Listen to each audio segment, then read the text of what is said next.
What's up, YouTube? So, Netflix has inked a 10-year deal to broadcast WWE Monday Night Raw starting in 2025. And currently, Monday Night Raw is on the USA Network. As of right now, it brings in about 17.5 million unique viewers per year. And Netflix has paid $5 billion for this deal. Yes, $5 billion. That's a lot of money. That is a lot of money. So in this deal, Netflix gets the rights to all the WWE shows and specials outside the US and some other weekly WWE shows. They also get the broadcasting rights to premium live WWE events such as WrestleMania, SummerSlam, Royal Rumble. Mark Shapiro from the TKA Group Holdings, he's the COO of this TKA Group Holdings, and this was a company that was formed when WWE did a merger with UFC, which I totally missed that. I was not aware that they had did a merger, but basically he says his partnership alters and strengthens the media landscape, dramatically expands the reach of the WWE, and brings weekly live appointment viewing to Netflix. Now, I can't tell you nothing really about the current state of the WWE because I no longer watch it. But as a fan, I was like a huge kid. And the last big media move I remember them doing is when they came out with the WWE Network, in which, from what I remember how it was going to be, was they had like all their old shows stuff on it. And like special like documentary. Everything just surrounding WWE and the wrestlers. All that could be found on WWE Network. Now, I'm not 100% sure if that is still in existence, and I'm inclined to believe that it's not, or it's either on its way out, because as doing my research on this story, with them doing this deal, then they got deals with like other streaming companies. I don't know what happened to WWE Network, but this story caught my interest for a couple reasons. One was Netflix is outspending a whole lot of money again, and that's why they're going to keep raising these prices. Netflix has been in the news for constantly raising their membership pricing. I actually just bought Netflix again. Now I'm on the $6.99 plan, which apparently has ads, but I watched the movie and it didn't show any ads, so I guess it's depending on what kind of content you watch. It's with the ads on. But right now my plan is $6.99, and I hope they don't come around messing with that plan. But basically, they are here spending a whole lot. Of $5 billion is a lot of money.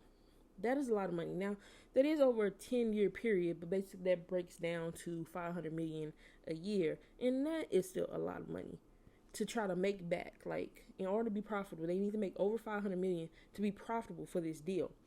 And that brings me to point number 2.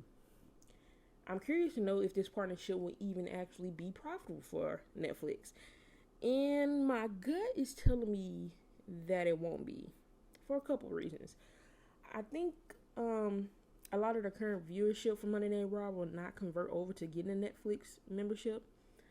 Like I said, I was reading a little bit of comments, see what people think. Someone made a comment about the older and the senior viewers being isolated out because they're dependent on watching cable versus getting a streaming service like the younger generation. So they're thinking those older folks, those, the grandparents and stuff that's been fans of WWE, they won't, they're not going to go to streaming service. When they watch TV, they watch cable, and that's it. So if it's not on cable, then to them, they really don't know it exists. So I definitely am in agreement with that. I can definitely see that being an issue, and Netflix losing out on some viewers in that demographic. The other thing is there's just some people that just flat out refuse to pay for Netflix. They just don't want it. They don't want to spend their money on Netflix for whatever reason. And that's not even just older folks. It's, people of all ages. It's just some people, Netflix. I don't know if it's just Netflix particular or if it's streaming services altogether. You got some people that just won't pay for any streaming services. You got some people that are just strictly against Netflix for whatever reason. So that's 2 demographics right there. And then I'm curious on how they plan to do the premium aka the pay-per-view WWE shows, because when I was a kid, in order to get those shows, you always had to pay like $60 because they were pay-per-view. But would it been on Netflix? I'm curious, will like it already be included in your regular subscription, like how we can just log on to Netflix now and watch whatever's on there, or will they, start charging like this additional pricing for their special shows? So I'm curious to see how they're going to do that, because traditionally it's been known that you always have to pay extra money. So I'm very curious to see how they're going to do that. And then I was thinking that Netflix would be depending on new ads to make this deal profitable, but then I read a comment that it's supposed to be ad-free for Netflix subscribers. And so I'm curious how that's going to work too.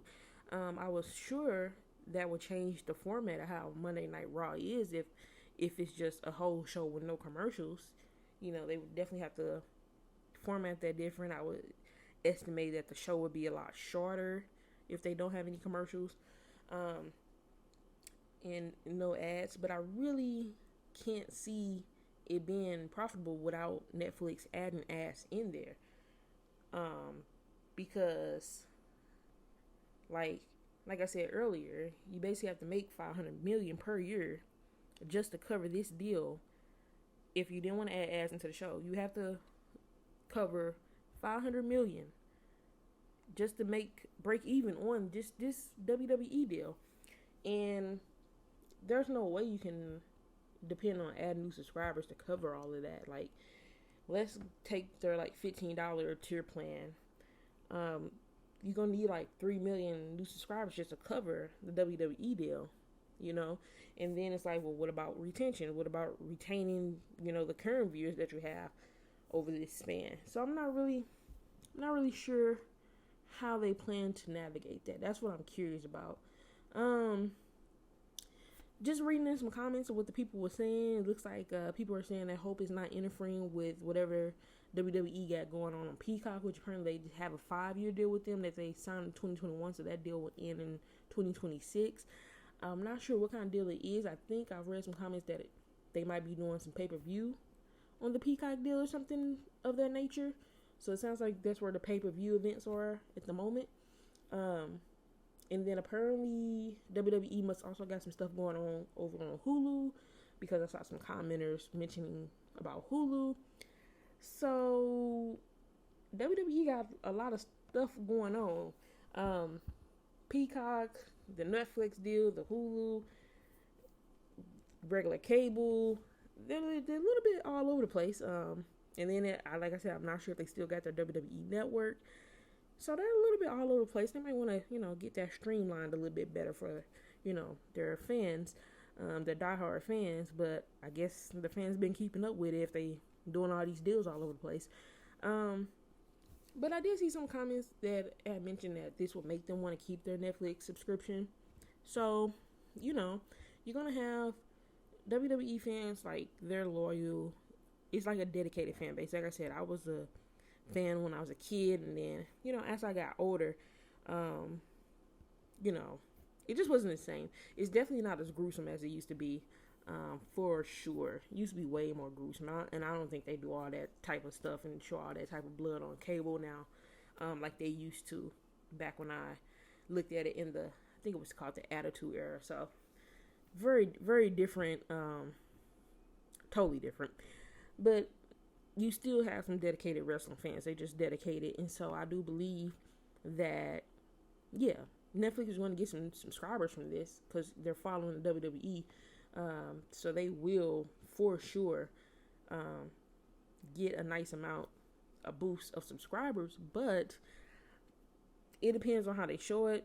All the fans are not going to come. So some fans are going to be lost in this deal. They're not going to convert.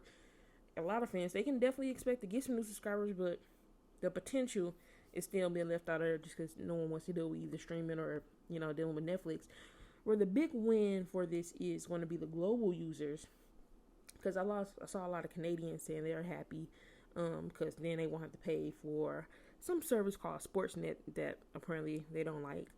And saw somebody else from Germany, UK. So it looks like this deal with Netflix is more beneficial to the global WWE fans because they can just watch Netflix and not deal with their cable service or whoever special type of service they got to use to get to watch WWE. So it's definitely going to benefit the global WWE fans more so than the US based fans. But in the long run, with this deal, I don't see how Netflix makes their money back. Well, I should say make it be profitable. They might can get close to breaking even, but I'm saying like be profitable. I don't see how this can be a profitable deal for them if they plan to show the Monday Night Raw shows without ads.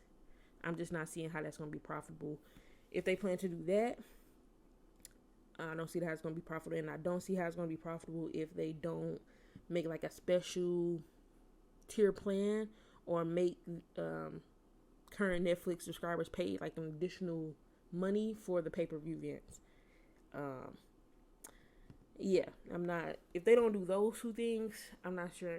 Really seeing how they're gonna make their money back because you can't bank on just trying to get like 3 million new subscribers every year to cover the costs. So, let me know what you think on this deal. Do you think it will be a good deal? If you're a WWE fan, number one, do you like the idea of it going to Netflix? Does that feel beneficial to you or not? Are you with these other services, or are you watching WWE content on these other services such as Peacock, Hulu? What's the deals going on over there? Yeah, so let me know your opinions. If you haven't already, check back some of the previous days' videos. Subscribe if you haven't already. Until next time, later.